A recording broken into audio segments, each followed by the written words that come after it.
Hi, I'm here today with Abby Denson, the author of Kitty Sweet Tooth. We're here at Kinokuniya, New York, and we're going to talk about this book and about Abby's work. But let me first introduce you to Abby. Abby Denson is the author of Uniquely Japan, Cool Tokyo Guide, Cool Japan Guide, Deltopia, and Tough Love High School Confidential. And she has written for a lot of comic series like Amazing Spider-Man Family, Powerpuff Girls, Simpsons, Sabrina the Teenage Witch, and Disney Adventures. And so Abby is the writer of this book. She worked with the illustrator Utomaru. Utomaru couldn't be here today because she lives in Japan, but let me tell you a little bit about her. Utomaru is a Tokyo-based illustrator, art director, and graphic designer whose credits include character design on Mute King, thank you. Mute King, the Dancing Hero. So that's an anime. It's a reboot of a classic anime series. It's coming out soon. She studied graphic design at Tama Art University, where she developed her style, bold art, vivid colors, dynamic line work, and composition. As you can see, it's really beautiful, vibrant artwork. And her main influences are cartoons by Fleischer Studios and Tex Avery, movie posters from the 1960s to the 1980s, and American and Japanese comics and animation. And my name is Robyn Chapman. I'm an editor at First Second, and we are the publisher of Kitty Sweet Tooth. So yeah, let's talk a little about this book. First question I got for you, Abby. Can you tell me a little bit about how you came to create this graphic novel, what inspired you, and what is it about? Kitty Sweet Tooth is about a cute cat who loves movies and sweets, and she gets the chance to run a theater, and she collaborates with a witch and a not-mad scientist on making magical sweets, though they sometimes go out of control, which leads to some wild situations.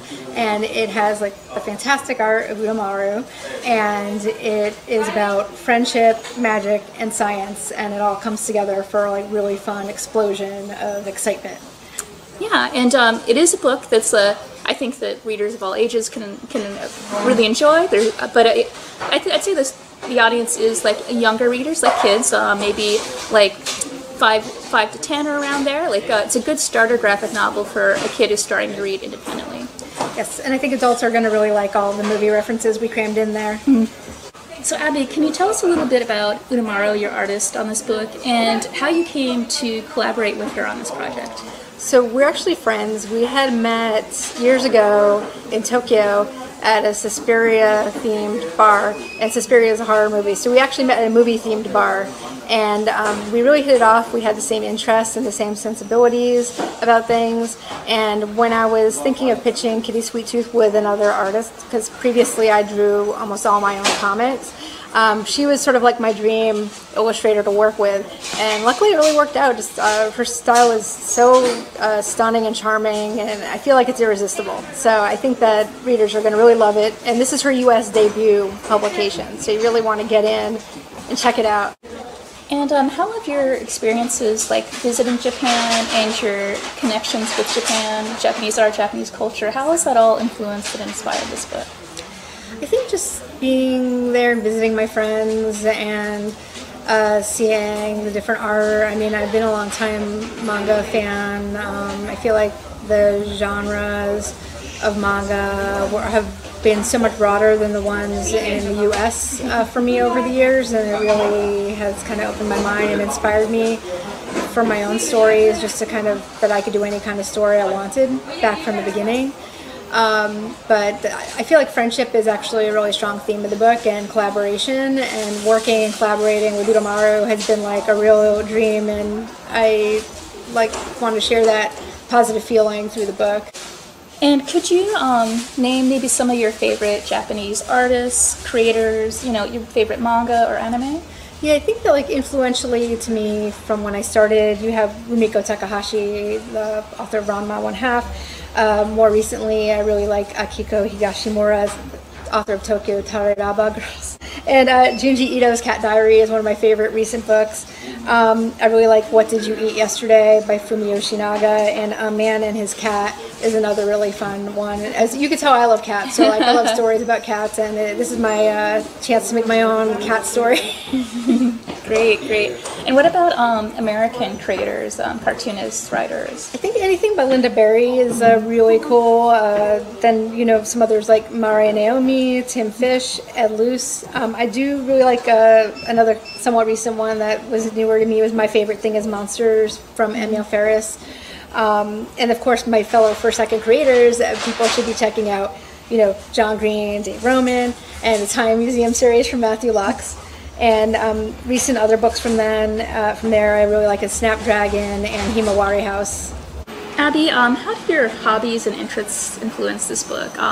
For one thing, this Kitty Sweet Tooth is a lot about movies, and I know you're a big movie buff. But it's also a lot about food, sweets in particular.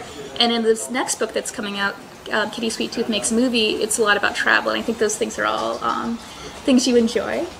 Yeah, totally. Those are all definitely interests of mine. And since, you know, as a teen, I've always really been into movies, like especially like B movies, cult movies, and camp movies. And I always wanted to do a project where I got to express my interest there. And I also really love desserts. And I used to have a dessert blog called City Sweet Tooth. So I would actually check out a lot of different interesting desserts in New York. And that gave me a lot of inspiration for Kitty Sweet Tooth. Though what's great about it being a comic and using magic and science is I could fully use my imagination to create any kind of dessert I wanted, and with like the brilliant illustrations of Utomaru, just it really pops off the page, and it just is really great to be able to create a story with inspirations from my real life and make it, you know, show it and share it with the readers. And since we're talking about food, like this book is a little special, I think, because in the back of book 1 and also in the back of book 2, there's recipes that kids and readers can do on their own. And I thought that was an interesting choice. Why did you decide to put that in the book?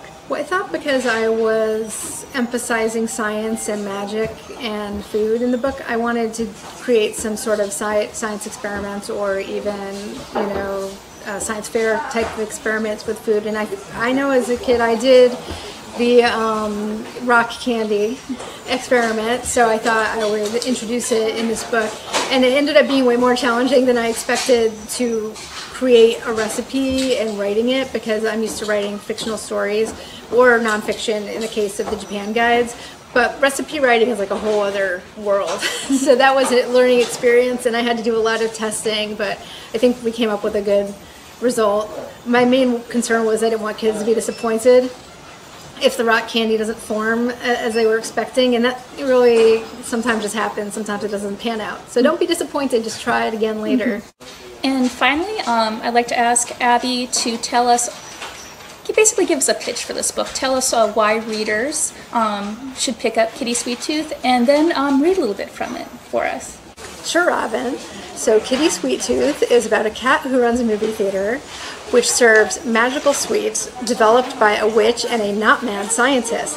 However, the sweets sometimes go wild over the theater and things go a bit out of control, and they have to figure out how to resolve the situation. And it is great for people who love cats, movies, sweets. The themes have friendship, magic, and science, and the really brilliant detailed art of Utomaru.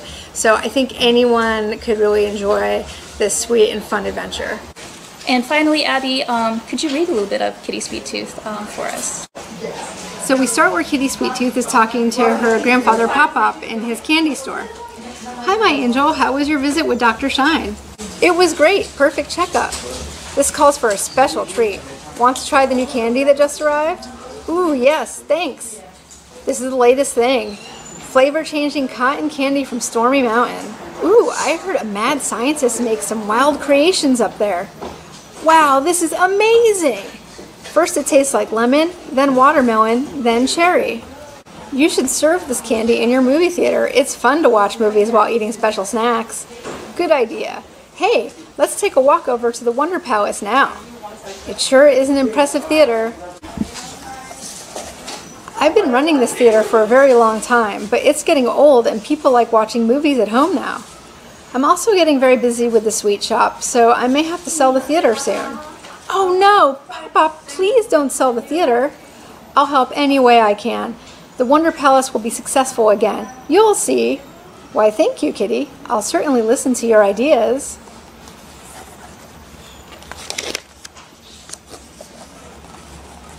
I know. You can combine my two favorite things, sweets and movies. The theater could reopen as a gourmet movie house where screenings are accompanied by special food and drinks. And this is a different section of the book where it is opening night at the movie theater and they're debuting their first dessert. The first week, Attack of the Mega Glob. Tonight's menu, Mega Expanding Jelly Dessert. Presenting our first great food invention for the Taste-O-Rama, Mega Expanding Jelly Dessert. The magic is in the presentation. You just squeeze one drop onto the plate and pop! Exposure to oxygen causes the jelly to expand. It tastes great too. Welcome to the Taste-O-Rama. Take your seats. Snacks will be served before the screening. Kitty, the place looks great. Thanks, Dr. Shine. I hope you enjoy the show. Here you go. Oh, wow. Pop! It expanded. It tastes kind of like fresh watermelon or grapes. Everybody is enjoying the movie. This is the best part when the Mega Glob attacks. Fascinating. Whoopsie! Danger, do not expose to oxygen. Whoa! Sometimes life really does imitate art. Help! My Mega Expanding Jelly Dessert formula worked even better than I expected. We have to do something! And as a special treat for readers, make sure when you open the book to look inside and peek the special cover art underneath, and it is different than the outer cover art. And I worked with Utomaru and Molly on this, Molly for a second, so thank you for your amazing job on it, and check out the end papers, super cute. So just make sure, always examine underneath your dust cover. Thanks, Abby, that was great. And Abby's going to be signing copies today, and these will be available while supplies last. Hi, so we actually designed special book plates. This is custom art by Utomaru, and also really cute little glitter stickers, and there's going to be a limited amount of them at the Kinokuniya in New York, so make sure to ask for it when you come to pick up your book.